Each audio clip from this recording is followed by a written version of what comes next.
Salut les amis, salut les petits loups et bonjour à tous.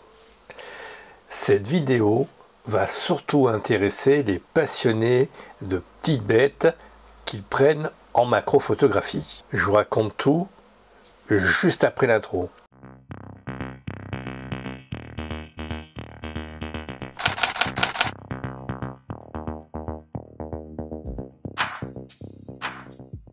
Alors pour ceux qui n'auraient pas trop les moyens de se payer un bel objectif macro, style le 105 micro Nikkor version F ou version Z, j'ai un combo à leur proposer. Alors un combo à prix tout à fait raisonnable. Je vous raconte tout. Allez. Ce combo se compose du Z50. Donc si vous avez déjà un Z50, vous économisez le prix du Z50, du 50-250. Donc si vous avez acheté un bundle avec le 1650 et le 50-250, là vous avez économisé des sommes folles. Il ne vous restera plus qu'à vous procurer la bague, enfin les bagues Make. Je vous mets le lien sous la vidéo, vous aurez des liens sur ma vitrine Amazon ou directement un lien sur le produit concerné.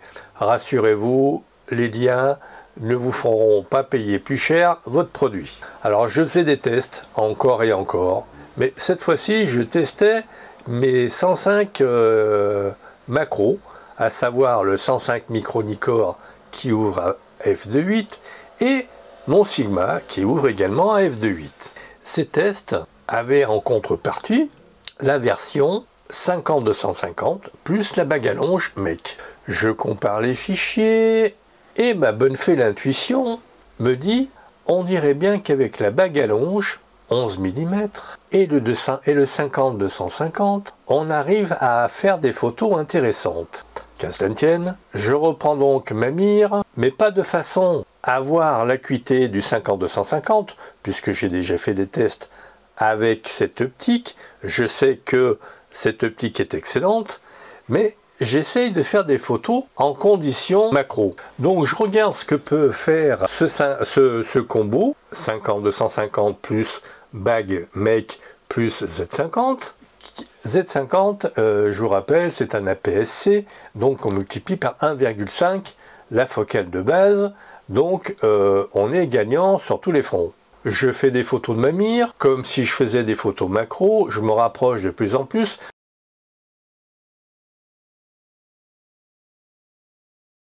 La prise de vue de départ, c'est 2,50 m, après je passe entre 1,75 m et 2 m.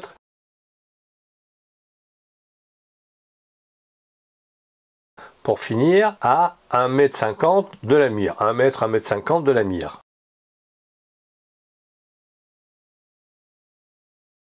Quelle surprise!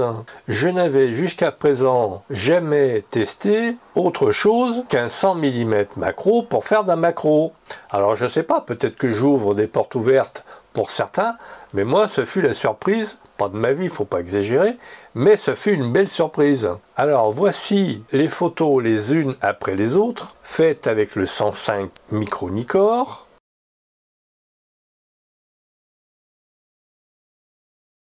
Puis le 1650 avec la bague Make,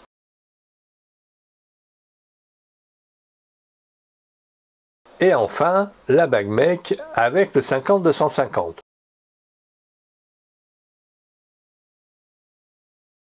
Pour voir un peu quelle est l'acuité de tout ceci. Je vous les mets côte à côte.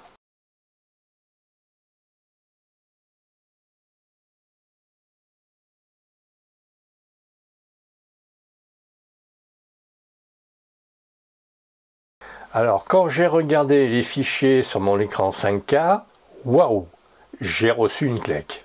L'acuité des fichiers est exceptionnelle. Alors vous avez pu voir les fichiers les uns après les autres. Je croppe pour vous faire voir à 100% ce que cela peut donner.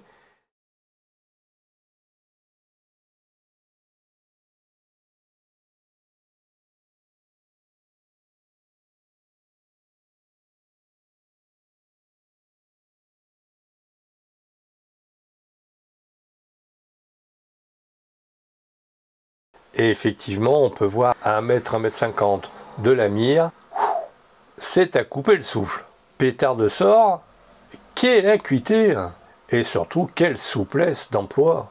Puisqu'à un moment donné, je n'étais pas tout à fait net, j'ai tourné la bague du zoom, j'ai affiné la mise au point avec l'autofocus, et voilà ce que ça donne comme résultat. Donc ayant commencé à 2,50 m, puis à 1,50 m, 2 mètres, pour finir vers les 1 mètre et quelques, c'est vraiment exceptionnel. Je ne sais pas ce que vous en pensez.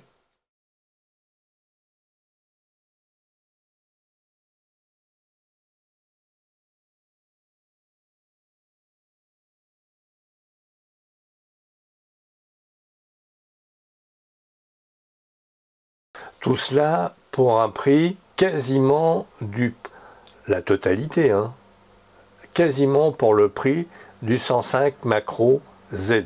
Je ne résiste pas à l'envie de vous faire voir des photos que j'ai faites de petites bébêtes pour tester la souplesse du combo. Alors il y a une guêpe qui butinait mon basilic et que j'ai failli ne pas pouvoir prendre puisqu'à un moment donné elle était en train de butiner et puis elle est partie voir ailleurs si elle y était. Et puis elle est revenue et là j'ai pu shooter, j'ai fait une photo, pas la peine d'en faire 150, quand une photo est bonne, ça suffit. Vous pouvez voir l'acuité de l'ensemble.